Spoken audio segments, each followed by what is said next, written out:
ورحمة الله وبركاته. إن الحمد لله نحمده ونستعينه ونستغفره ونعوذ بالله من شرور أنفسنا ومن سيئات أعمالنا.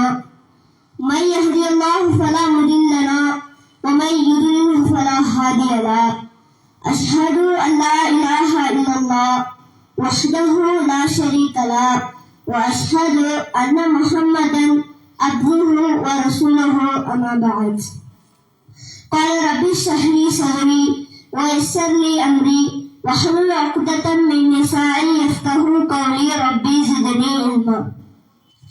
தமிழ்நாடு தமிழ் ஜமாத் சார்பாக ஏப்ரல் முதல் ஜனவரி வரை அண்ணல் நபியே அழகிய முன்மாதிரி என்ற செயல் திட்டம் முன்னெடுக்கப்பட்டுள்ளது.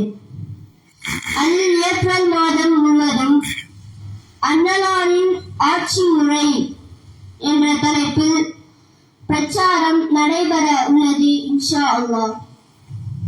நபிகள் நாயகம் ஸல்லல்லாஹு அலைஹி வஸல்லம் அவர்கள் ஆன்மீக தலைவர் மட்டுமல்ல, ஒரு சிறந்த ஆட்சியாளரும் கூட. மதீனால ஆட்சி அமைத்து 10 ஆண்டுகளிலேயே ஒரு சிறந்த சமூகத்தையும் உலகம் போற்றுகிற அளவுக்கு நபிகளார் அரசியல் கட்டமைப்பையும் உருவாக்குனாங்க. அது மட்டும் அல்லாமல் அனைவராலும் நேசிக்கப்பட்ட ஒருவராகவும் திகழ்ந்தார்கள். எந்த அளவுக்கு எதிர்ப்பாளர்கள் கூட ஏற்றுக்கொள்கிற அளவுக்கு தனித்துவமான ஒரு நேர்மை அவரிடம் காணப்பட்டது. இந்த உலகத்தில் அந்த ஆட்சியாளர்கள் பெரும்பாலும் பாமர மக்களால் நெருங்க முடியாது. ஆட்சியாளர்களை மக்கள் அந்நியர்களாக பார்ப்பதற்கு முதல் காரணமே ஆட்சியாளர்கள் மக்களை தூரப்படுத்திக் கொள்வதுதான் இன்னைக்கு முதல் காரணமா இருக்கு. அவங்க நம்ம எப்ப பார்க்க முடியும்? தேர்தலுக்கு வாக்கு சேகரிக்க வருவாங்க. அடுத்ததான் தேர்தல் நடக்கும்ல, அப்ப வாக்கு சேகரிக்க வரும்போதுதான் அவங்கள நம்ம பார்க்க முடியும். இதுதான் அவர்கள் மக்களின் மீது காட்டுகிற லட்சணம். இதுதான்.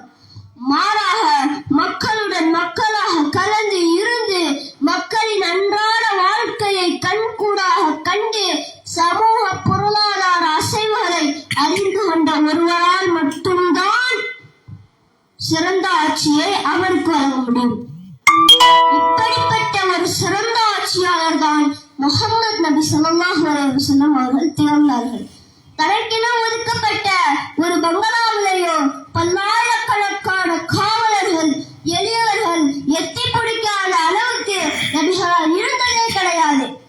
தினமும் மணிவேளை தொழுகைக்கு பள்ளிவாசலுக்கு வருவாங்க. யாராக இருந்தாலும் நபிகளாரின் வீட்டில் வந்து சந்திக்கலாம்.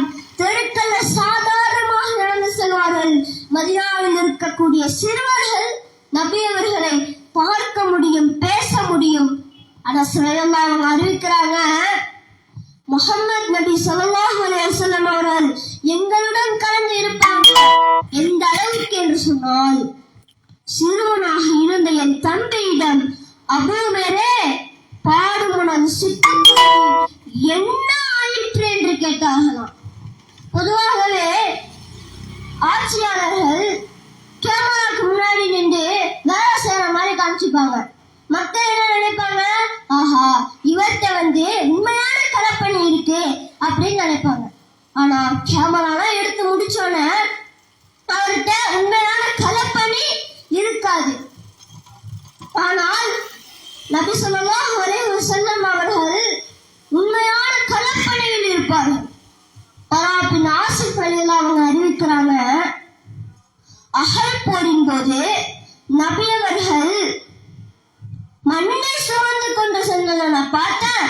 மண் அவர்களின் வயிற்றின் வெண்மையை மறைத்தது என்று பராபின் ஆசிப் ரலியல்லாஹு அவங்க அறிவிக்கிறாங்க. இன்றைக்கு பல நாடுகள்ல குற்றங்கள் பெருகி வருவதை பார்க்கிறோம். குற்றங்களை குறைக்க, அதை மட்டுப்படுத்த ஆட்சியாளர்கள் திணறி வருவதையும் பார்க்கிறோம். குற்றங்களை குறைக்க அவங்க சில கட்டளைகளை போடுறாங்க, சில சட்டங்களை போடுறாங்க. ஆனா அது நமக்கு உரிய பலனை தரதில்லை.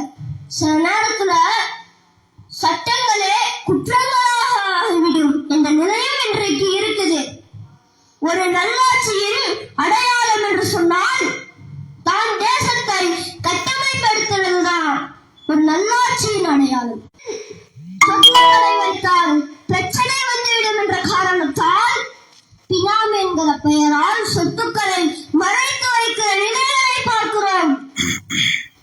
ஆனால் நபி ஸல்லல்லாஹு அலைஹி வஸல்லம் அவர்கள் ஊழலுக்கு இடமே கிடையாது. மாபெரும் அரபுலக சாம்ராஜ்யத்தின் ஆட்சியாளர் முஹம்மது நபி ஸல்லல்லாஹு அலைஹி வஸல்லம் அவர்கள் விட்டு சென்ற சொத்தே அவர்களுக்கு ஆதாரம். நபி அவர்கள் இறந்த போது வெள்ளி நாணயத்தையோ பொற்காசுகளையோ அடிமையையோ அடிமை பெண்ணையோ வேறு எந்த ஒரு செல்வத்தையோ நபிகளார் விட்டு செல்லவில்லை. கைலாயிலும் தமது கோவேறு கழுதையையும் தமது ஆயுதங்களையும் வழிப்போக்கர்களுக்கு தர்மமாக செய்தார்கள், ஒரு நிலத்தை தவிர. நபிகளார் கடைபிடித்த ஒரு நீதி பரிபாலனை பாருங்க. யாராக இருந்தாலும், முதலாளி தொழிலாளி யாராக இருந்தாலும் நீதி ஒன்றே, சட்டம் ஒன்றே, அது எவ்வித பாரபட்சமும் இல்லை. சட்டத்தின் முன் அனைவரும் சமம். நபிகளார் காலத்துல வாழ்ந்த ஒரு பெண்மணி மக்கா வெற்றியின் போது திருடிட்டாங்க. அப்ப அந்த குலத்தார் தண்டனைக்கு அஞ்சி நபிகளாரிடத்தில் பரிந்துரை சொல்ல வராங்க. உசாமா பின் ஸைத் ரலியல்லாஹு அவங்க பரிந்துரை சொல்ல வராங்க. அப்ப நபி ஸல்லல்லாஹு அலைஹி வஸல்லம் அவர்களின் முகம் கோபத்தால் மாறியது. அப்போது கேட்டார்கள், அல்லாஹ்வின் தண்டனை ஒன்றையா நீ குறைக்க சொல்கிறாய்? இன்னும் சொல்கிறார்கள், யாராக இருந்தாலும் ஏழை பணக்கார உயர்ந்தோர் தாழ்ந்தோர் யாராக இருந்தாலும் நீதி ஒன்றே, சட்டம் ஒன்றே, சட்டத்தின் முன் அனைவரும் சமம்.